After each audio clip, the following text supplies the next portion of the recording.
let's get started. No, we don't need it, so let's get started for that. Okay. Hi, and welcome back to another episode of Mike vs. Kitchen, the show where I, Mike, give myself some kitchen challenges with the hopes of either a delicious outcome or learning something new. In today's episode, we're going to be making pasta from scratch.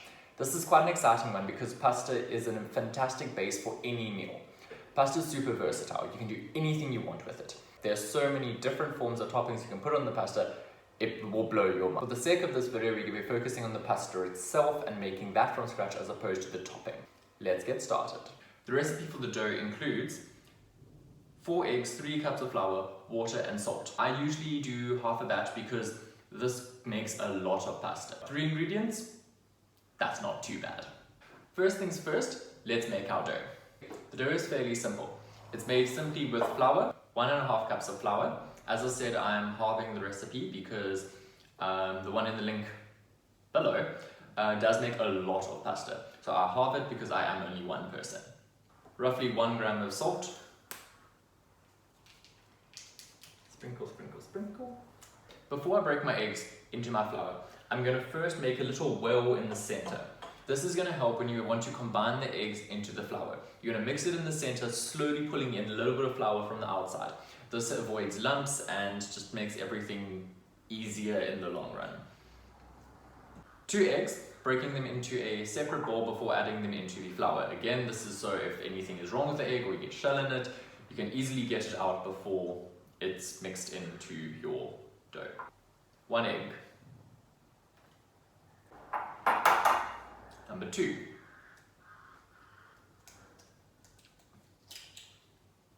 Ooh, no, that's shell. There's shell in there. That is exactly why you break your egg into a bowl first before you put it into your flour.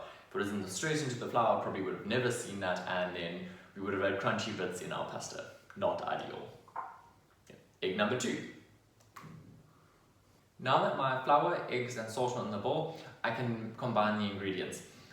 What you want to do here is you want to start whisking the eggs in the center of the flour and then slowly incorporate the flour as you go around. You want to do this until all of the ingredients have combined. At this point, dust your hands with plenty flour, then you can take your dough out and knead it by hand. This you want to do until the dough is elastic, which is about 20 or so minutes worth of kneading. Definitely doubles as a gym home workout. Let's get mixing.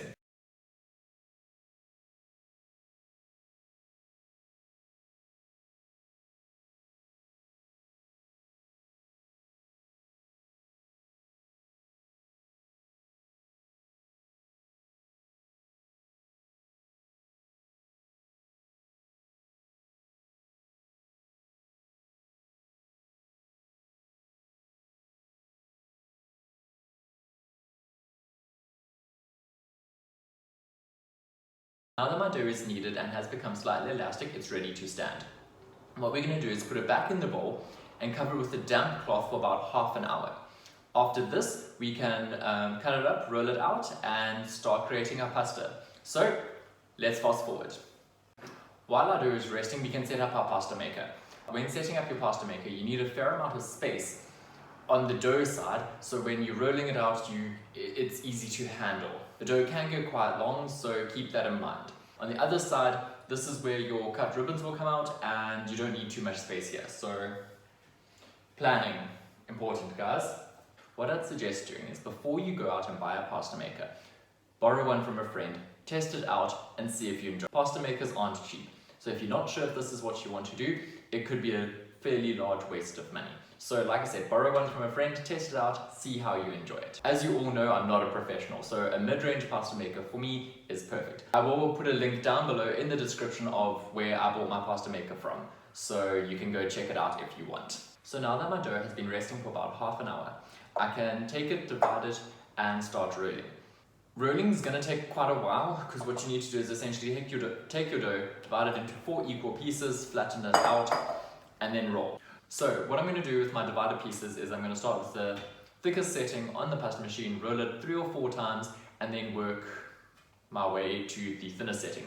After I've got to the thinnest setting, I can then cut into my tagliatelle strips. Now I have a choice here of either tagliatelle or spaghetti. I personally prefer tagliatelle. I've never been a big spaghetti fan. Cool, let's do this.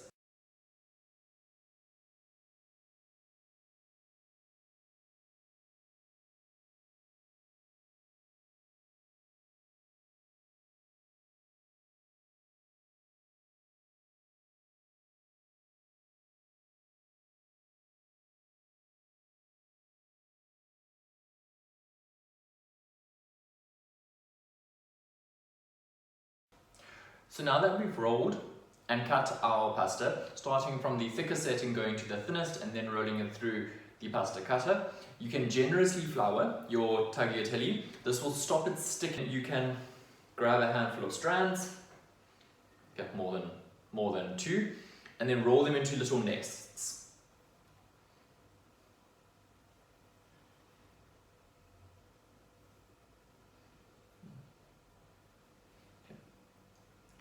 These you will then put on a lined baking tray to dry.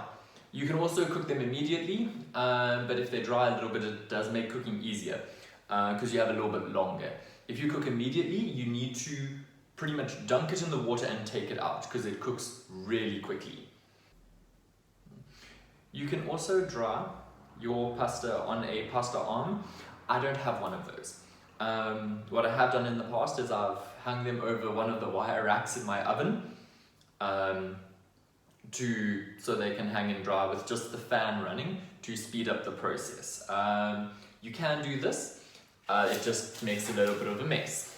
Now that I've separated some of my pasta into nests, I can put it to a side to let it dry. This can be done either for an hour, 2 hours, or overnight. It's up to you. Now that my pasta has been standing for about an hour, we can pop it in the pot. I've pre-prepared a pot of boiling salted water that we can pop the pasta in. You need to keep an eye on this because it hasn't been drying very long, it'll cook very quickly. So keep an eye on it and make sure you don't overcook it. When putting the pasta in the pot, be sure to break the nest up a little bit just so it doesn't stick.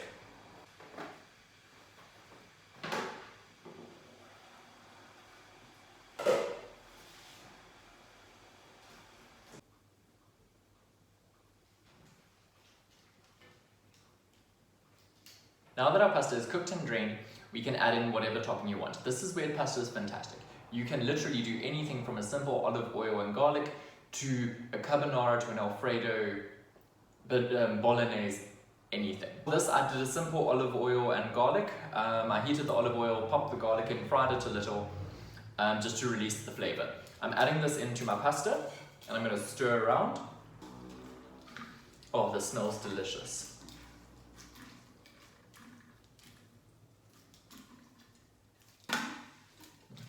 Now, be sure to mix it well, but not too much because you don't want to break up your pasta strands, but you also want to get all of your pasta coated in that delicious garlic and olive oil. Great, now we are ready to serve.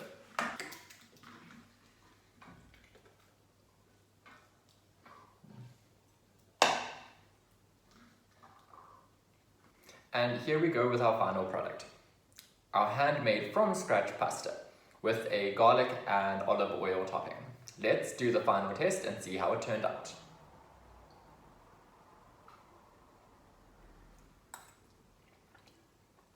Taglia, terrific. So all in all, I'm going to say the pasta turned out quite well.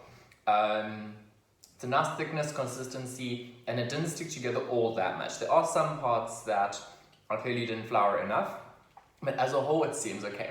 Since I'm claiming this round as a win, I'm definitely going to have to try ravioli in the future. This is a lot more complex as you need to make the pockets of pasta with the filling inside, and it's a delicate balance between thickness, filling, and sealing the pockets correctly. So stay tuned for that in the future. Thanks again for joining me on another episode of Mike vs. Kitchen. Please don't forget to like, subscribe, and comment down below if you have any ideas of what you would like to see me tackle in the future. Stay safe. Bye.